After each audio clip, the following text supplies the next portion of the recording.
पुराने समय की बात है। राजस्थान के एक छोटे गांव पीपलवा में एक बूढ़ा घड़ीसाज रहता था। नाम था बुद्धिराम। उसकी दुकान समय की तरह ही शांत और स्थिर थी। लेकिन एक दिन कुछ ऐसा हुआ जिससे न सिर्फ उसकी जिंदगी बल्कि पूरे गांव की फिजा बदल गई। एक गर्म दोपहर दुकान पर एक रहस्यमय औरत आई। उसके चेहरे पर हल्की झुर्रियां थी, आंखों में गहराई और हाथ में एक कांच की घड़ी। उसने धीरे से कहा, इस घड़ी को ठीक कर सकते हो? बुद्धिराम ने घड़ी को हाथ में लिया। घड़ी टूटी हुई थी, लेकिन उसमें कुछ खास था, जैसे उसमें वक्त बंद हो गया हो।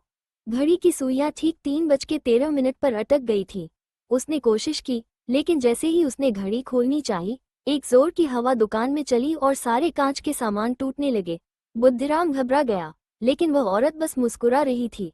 उसने कहा, ये घड़ी किसी एक की नहीं, कई जिंदगियों का समय इसमें बंद है। जो इसे ठीक कर देगा वो अपने अतीत से सामना करेगा।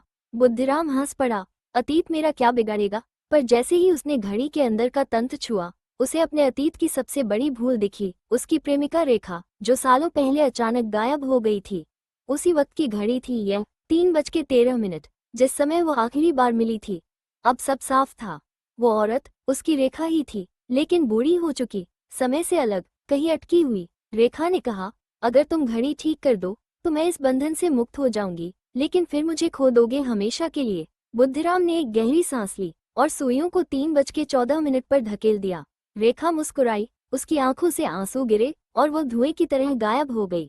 उस दिन के बाद गांव में कोई घड़ी नहीं रुकी, लेकिन बुद्धिराम की दुकान हमेशा बंद रहती है और वहां एक कांच की घड़ी अब भी टिकी है, ठीक 3:14 पर।